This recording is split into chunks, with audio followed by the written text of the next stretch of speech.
What's going on, guys? It's Cupid, and we're back with Elijah in the background, but the video is zoomed in onto my face, and I'm not gonna switch it. I'm sorry. No, you're good, twin. But I'm just an extra. today, we are reacting to. Oh, let me see. The worst jail deaths ever. Imagine dying in jail, bro. Luckily for me, I'm not no criminal, so I won't ever have to worry about that. But bro, imagine going to jail and not making it out.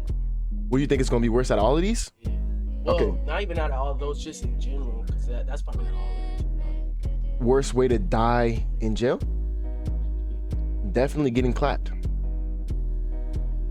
People die from getting clapped. Bro, Imagine people getting die. from getting No, clapped. people die and then get clapped. People get clapped and then die. I hope they gonna be clapped. Nah, for real. Cause no way. All right, so yeah, the worst jail deaths ever by the Paint Explainer. Okay, let's get into it. Let's see what he's talking about. Laye-Alama Condé. You don't even got the headphones in, bro. Shit. I mean, shoot. Is it? No, this ain't friendly. Yeah, it's not. Family friendly. I'll make sure I mark that check every time I post a video.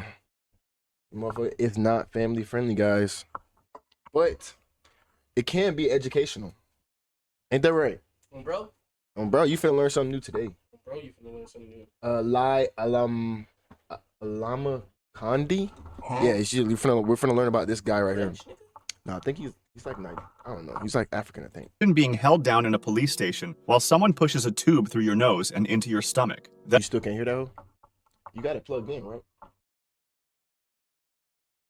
Oh man, don't tell me I gotta do all that bullshit so you can hear it again, bro. Full to the left, it's good, twin. It's good? Yeah. All right. And a burning liquid is poured inside you to make you vomit. This is what happened to Laye-Alama Condé, an asylum seeker from Sierra Leone who was living in Germany. In December 2004, police arrested. You can't hear that, huh? Hell no. Back. We got this shit to work, so we're gonna go right back about here. Headphones working, we all straight. Bam. Vomit. This is what happened to Laye-Alama Condé, an asylum seeker from Sierra Leone who was living in Germany. In December 2004, Leone. police arrested him because they suspected he was selling drugs. They thought he had swallowed small packets of cocaine to hide them, and instead of waiting for the drugs to pass out of his body naturally, the police called a doctor to force him to vomit. The doctor used a strong medicine, which makes people throw up. To give it to him, they pushed a long tube down his nose. Condé fought against the procedure. That was. He didn't even want to do that, Joe. I'm saying, bro. And like he just said, they couldn't wait for him to use the restroom to get it out. Why they had to, bro. This is 2004 too. It's not too long ago. And kept swallowing his vomit. Because of this, liquid went into his lungs. And even though this was very dangerous, the procedure was repeated several times. After a while, foam started to come out of his mouth and nose. He collapsed, and paramedics had to bring him back to life before taking him to the hospital, but he never woke up again. Condé went into a coma, and about 10 days later, he died. The doctor said the official cause of death was cerebral hypoxia, which means that his brain was badly damaged because it did not get enough oxygen. He had basically drowned after breathing in his own vomit. His death revealed a bigger problem. In the same No cap. My bad if this is like too much or insensitive, but do you think that shit stink? I definitely. That shit definitely. He had a whole bunch of vomit in his lungs, so it's just sitting there. Cocaine? I don't think it was no paid cocaine in that bitch though. Exactly. He probably didn't have no cocaine in him. You saw his skin color, bro. He probably didn't have no cocaine in him, bro. That's crazy. But just think about that shit, that smell though. That putrid Inside of him, bro. and it's just sitting there, bro. Like even the what do they call the coroners? The person that gets your body ready after it's done. Like he has to empty that shit out, huh? That's crazy. city alone, That's gross, bro. police had forced more than 1,000 people to vomit drugs between 1991 and 2004. And they did this to and more a similar than death 1,000 people. had That's already crazy. happened in That was Hamburg like in a common 2001. way. Finally, Yeah. in 2006, the European Court of Human Rights ruled that this practice was torture. The doctor who carried took out the till procedure was 2006? ordered to pay Condé's family 20,000 euros. 20,000 euros is not enough. There's no way. 20,000 euros is not enough. Wait a second. So do they got survivors at least? Yeah, there's no They got way survivors. survive. They got survivors because they said they did that to like 1,000 people or like 2000 whatever, but only 2 people died. But nigga, 20,000 euros, bro. Imagine, I got falsely whatever, and they think I have cocaine or something, and they think I swallowed it, bro. Imagine they took me in, and y'all niggers. Oh, nigga, what the fuck? You've been listening to too much. Freaking, what's his name? Nigga. The guy. Young Thug. Yes, bro. I meant to say, damn, never. I meant to say never. Okay. But imagine I go in, I get like charged or I get arrested because they think I swallowed cocaine and then I never come back out, bro. And I die for some shit like this because they made me throw up, bro. 20,000 euros? How much is 20,000 euros converted to, nah, we need to figure this shit out right now. How much is 20,000 euros in US dollars? Nah, it's like 2006. That was 2010. That was like 2000. No, I'm thinking 10,000. But 23. So say that shit happened to me. Niggas giving you $23,000. Hell nah, bro. Hell nah. Well, personally, bro, if that shit happened to you, hell but nah, bro. bro. This is 20,000. 2006. Yeah. That, bro. The inflation ain't that crazy, bro. Yeah, right. I keep thinking that shit. Abdul Wali. That's priceless. Abdul Wali was a 28-year-old Afghan farmer who went to a U.S. base after the local governor advised him to surrender. He wanted to show that he had nothing to do with a rocket attack on that base and denied all involvement. However, instead of clearing his name, he was tortured to death while in custody. For 3 days, he was held as a prisoner, and a CIA contractor called David Pissarro took charge of questioning him. Soldiers later testified that Pissarro gave strict orders. Wali was not allowed to sleep, his food and water were really limited, and he was beaten over 2 nights. Witnesses said that he kicked him in the groin with his heavy combat boots so hard that Wali's body lifted off the ground. He slammed him onto the floor, hit his arms and legs with a heavy Maglite flashlight, and even shoved the flashlight into his stomach. At some point, the beating broke Wali's pelvis. This left him unable to urinate, which caused him even more terrible pain. By the second night, Wali was... Mind you, bro, mind you, this guy came to literally surrender, bro. He probably came with white everything. He didn't come with no white flag. He came with white suit. He dyed his beard white too, what it seemed like, bro. Damn. And then on top of that, bro, I didn't know if your pelvis, what do you say, pelvis? That's a pelvis? Bro, I didn't know that was used to pee. You need this to pee? He just said he couldn't pee because this shit was broken. Flashlight and even shoved the flashlight into his stomach. At some point, the beating broke Wali's pelvis. This left him unable to urinate. You can't pee if that shit's broken? God bless that. How? Is it like muscles around it that contract or something? It's probably something like that, damn. Which caused him even more terrible pain. By the second night, Wali was no longer pleading for mercy. He was begging to be killed. Soldiers remember him moaning, "I'm dying." And on the 4th day, he did die. At first, the death was reported as a heart attack, but later evidence showed that the beatings were the real cause. Pissarro became the first and only person linked to the CIA ever convicted for abuse after 9/11. At first, prosecutors charged him with several serious crimes that could have meant decades in prison, but in the end he was found guilty of 1 count of assault, causing serious injury, and 3 counts of simple assault. He received a sentence of just 8 years and 4 months, which was later reduced to 6 years and... Reduced? There's no way. This man killed the... what's the word, bro? This man killed the epitome, nigga, the idea of an innocent man. And that man was really just coming to let y'all know he had nothing to do with it. Why would he come up there just to get tortured, bro? I'm saying. He came up there to die. That's literally what happened. No, see, I'm going to tell you, bro. Dude was thinking... Whatever the guy that got the CIA guy, he was trying to play that 45D chess, bro. Oh, he was thinking like, oh, he coming here, they gonna flip the flip. Bro, he's a suicide bomber. Shit, some. Nah, but this is where that type of thinking goes wrong. Shit. Now look what he got to deal with. 6 years, which he should deal with more. That's crazy. Until liable. They shouldn't have done that until he was like, they should watch him carefully, yes. Yeah. But not. If you watch a nigga carefully, he won't even get the chance to do anything stupid. Like, exactly. Y'all can do that after y'all see the evidence. But you don't got to exactly beat a nigga up, bro. Because what are you trying to, no, real talk, what are you beating him up for? What are you trying to get out of it, bro? Like, what are you trying to get out of him?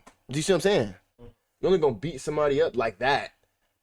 if you're trying to like get some information, or because if it's not for no information, that makes it 10 times worse. And then that's they can't even stop. How they gonna make them stop? I'm saying, bro, what the fuck? It's in it for 6 years though. Did you think 6 years? Nah, bro. Hell.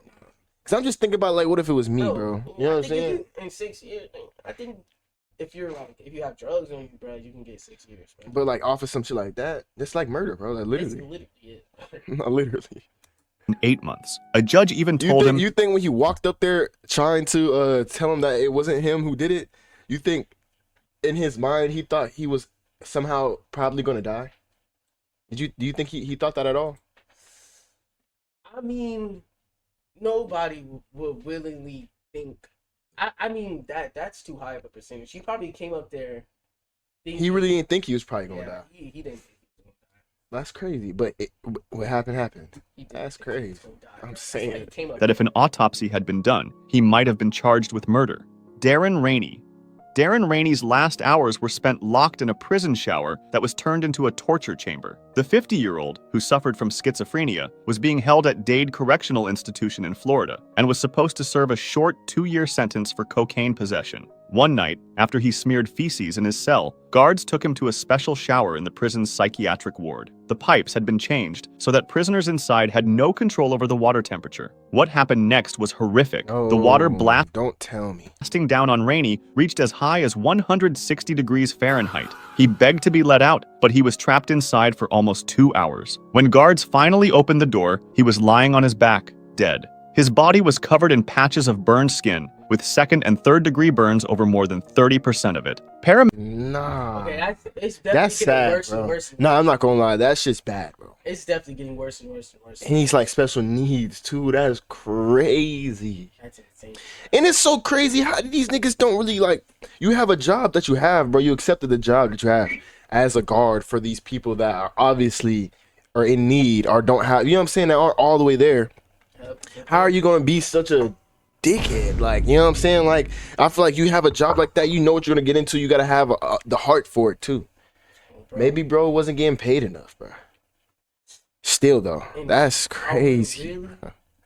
Bro, 2 hours. Really hot water, bro? 2 hours. For us to get hot water, bro? 2 hours. There's no way. And 2 hours. Imagine how long, like really, like how long he was alive before he actually passed. So how much of that he felt? Slowly, bro. Exactly. How much of that he felt? Like, what did he die from? He didn't die specifically from the burns. He probably, what like, yeah, I'm actually curious. Hold on, because you don't die.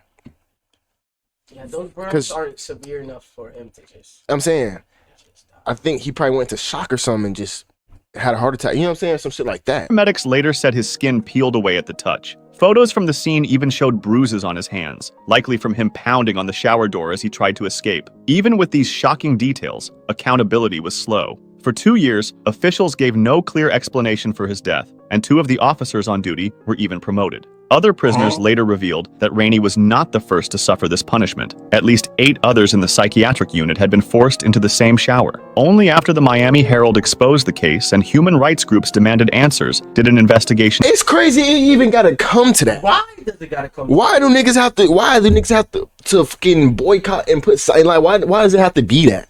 That's literally a clear right from wrong. Remember exactly, bro. The word of big 2025, bro. Accountability, bro. That's crazy. And they got promoted. The prison's too. warden was fired, but no one faced criminal charges. In 2016, the medical examiner called Rainey's death accidental, blaming a mix of confinement, his health problems, and his mental illness, while ignoring the obvious fact. You're gonna blame 2 hours. You're gonna blame exactly for 2 hours. You're gonna blame it on his mental illness, when it's the guards that's supposed to be taking care of him. Exactly. What? I'm saying that he had been trapped under boiling water. His family sued, and at least they eventually received a 4.5. Okay, that's the bag. That's a good one. They probably up somewhere. That's the bag. That's the bag. Probably on the island. That 20,000 euro shit was not it, but that's the bag. $5 million settlement. Dilawar. Dilawar was a young Afghan taxi driver who happened to pick up the wrong passengers at the wrong time. He was driving 3 men home when an Afghan militia stopped his car at a checkpoint near a U.S. base that had been attacked earlier that same day. Inside the car, they found a broken walkie-talkie and an electrical stabilizer. Without real evidence, they handed Dilawar and his passengers over to American soldiers. This turned out to be the end for him. At the Bagram detention center, Dilawar was tortured. Guards chained his wrists to the ceiling of his cell for long periods, leaving him hanging until his shoulders came out of their sockets. He was denied sleep, forced to wear a hood, shoved into walls, pulled by his beard, and kicked in the groin. Soldiers stomped on his bare feet and slammed his chest against tables. Worst of all, his legs were beaten again and again with what the soldiers called peroneal strikes. These were powerful blows just above the knee, designed to cause intense pain. Dilawar endured more than a Oh, I done got hit with one of those, bro. The kick right here, like a kick right here. Pah! I'm not gonna lie. And I don't want to feel that shit. And this in Loki is just like the other. This is bruh. nah. Wait, which one? Which When one? he tried to come. Oh yeah. Yeah. Now this was worse, bro. Wrong place, wrong time for real. He just picked up the wrong niggas. real. He's just a taxi driver. He probably got a family to go home back to, bro.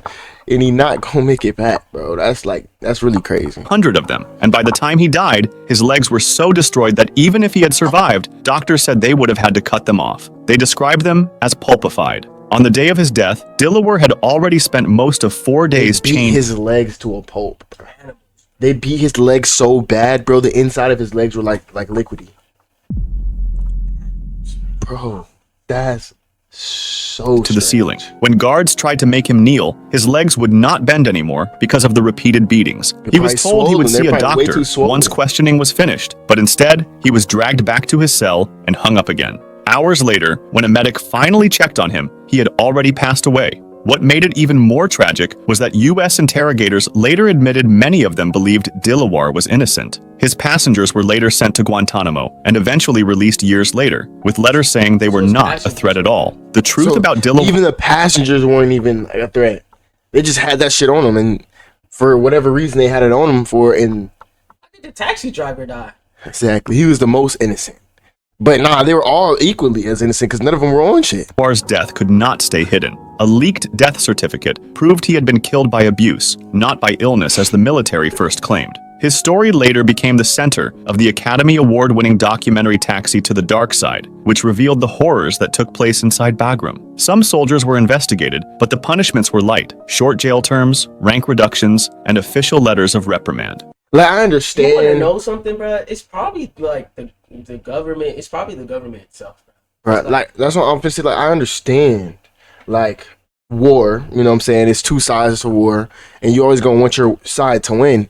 But at the end of the day, bro, it's also just like an understanding thing too. You know what I'm saying? Like, okay, sometimes there may be bloodshed or whatever. Okay, but at the end of the day, let's try our utmost to avoid that. Do you see what I'm saying?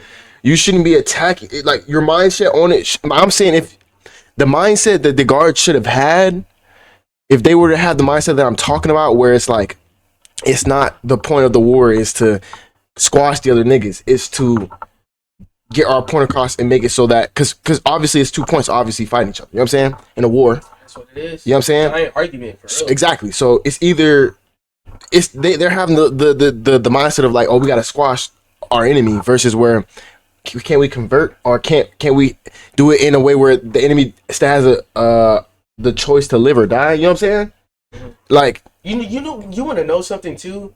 It's really probably because I wouldn't say they were scared. Hell no, they were not scared. like But like they probably always have that in the back of their mind, like, oh, this facts too. It's probably like some shit like that, like almost like racism in a way, bro. Yeah. Like, where they're just looking at this thing like, oh yeah, he's one of those. You're definitely He's one of just not those. saying nothing. Yeah, facts. Yeah, exactly. You're just not saying nothing. It's not that you don't know nothing. It's that you're not saying nothing. But what if you don't know? No one That's was ever crazy, convicted of murder, and Dilawar never got to come back home to his wife and baby daughter. Nicolaus Contreras. He was only Nicolas. 16 years old when his body Oh, finally 17, gave out. Nick was sent to the Arizona Boys Ranch, that's a privately run boot camp for Arizona? troubled youth, hoping he could earn school credits and turn his life around. His health was already fragile when he arrived. He had asthma, and the higher elevation in Arizona made breathing harder. Soon he began showing clear signs of being sick: nausea, diarrhea, fevers over 100 degrees, spasms, etc. His pulse was racing. He lost weight quickly, and even his body gave off what staff described as a moldy odor. However, instead of giving him proper care, staff brushed him off, calling him a faker and a baby. Even his prescribed inhalers could not be used unless staff gave permission. As Nick grew sicker, the treatment from the staff only got worse. They forced him to keep doing harsh physical exercises, and if he faltered, they shoved or punched him. When he fainted, they threw water on him to force him up again. Often he wasn't allowed to use the bathroom, so he lost control of his bladder and bowels. He soiled himself so often that his mattress was moved into the bathroom, and he was made to sleep there in his own filth.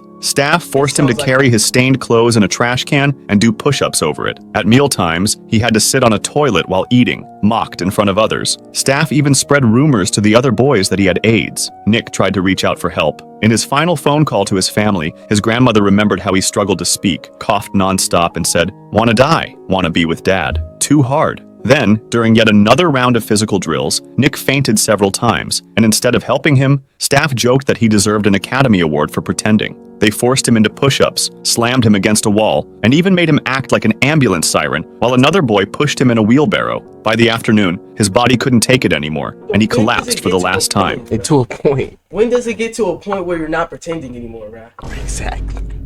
This guy. Like how many punches, how many shoves, how many times do a nigga gotta faint?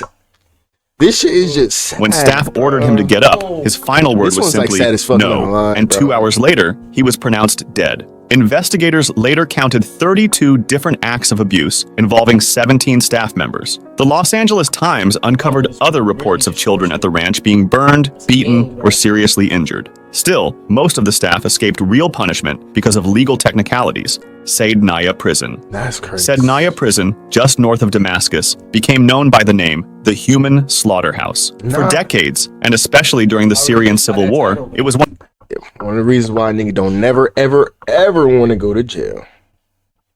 Shit, for that shit, bro. One of the most feared prisons in the world. Former inmates said Sednaya wasn't designed to hold people, but to break them. New arrivals were greeted with what guards called a welcome party. This meant hours of beatings with pipes, cables, and tank belts. Prisoners were blindfolded, dragged across the floor, kicked until they passed out, and left bleeding in piles. Survivors say they could identify guards just by the sound of their footsteps or the crack of their whips in the darkness. Detainees were hung by their wrists in painful positions, shocked with electricity, burned, and sometimes forced to rape each other. Guards used hinged boards called Force to each other? Hold up, wait a minute. That's a new level of torture, bro. No, these are all men too. This is a men prison. What? That's a new level of torture, bro. Oh my gosh, who thought of that? Oh, there's a sick man that thought of that. Detainees were hung by their wrists in painful positions, shocked with electricity, burned, and sometimes forced to rape each other. Guards used hinged boards called flying carpets to bend people backwards until their joints tore apart. Food was sometimes mixed with blood, and water was tainted with urine. Prisoners reported being forced to choose between saving their own life or killing a friend or relative. One Syrian lawyer later estimated that 3 out of every 4 prisoners who entered Sednaya did not come out alive. Straight-up secret executions were performed there as well. Bro, like the niggas that survived that place are, bro, they're yo. Amnesty PTSD of PTSD, bro. Nah, for real, PTSDS, super. National documented how groups of up to 50 people at a time were taken before a military field court. These so-called trials lasted only minutes, sometimes just seconds. The detainees were then led to underground chambers and hanged. Between 2011 and 2015 alone, Amnesty estimated that between 5,000 and 13,000 people were executed. Their bodies were carried away in trucks, sometimes stored in salt rooms, where rock salt was used to preserve them until they could be buried or hidden. In 2017, satellite photos and witness accounts led the U.S. State Department to accuse the Syrian government of building a crematorium at Sednaya to get rid of bodies and cover up evidence of mass killings. Prisoners freed during the collapse of Assad's regime in December 2024 recalled underground cells where men were kept in total darkness, surviving with bottles of urine for waste and thin soaked blankets for warmth. Many had forgotten their own names after years of trauma. If you liked this video, subscribe for Crazy, bro.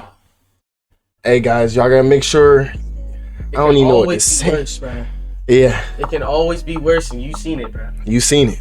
Make sure y'all keep y'all noses clean, cause you don't want to have to deal with these prison deaths, jail deaths. What's it called when you're corrupted, bro? That shit's corrupted. That shit is crazy. Well, You might as well should have just signed your life away, bro. At that point. I don't even know what else there is to say, bro. Besides, have a good one. Make sure you support, like, and subscribe. And we'll see you on the next one. See you on the next one. Ooh.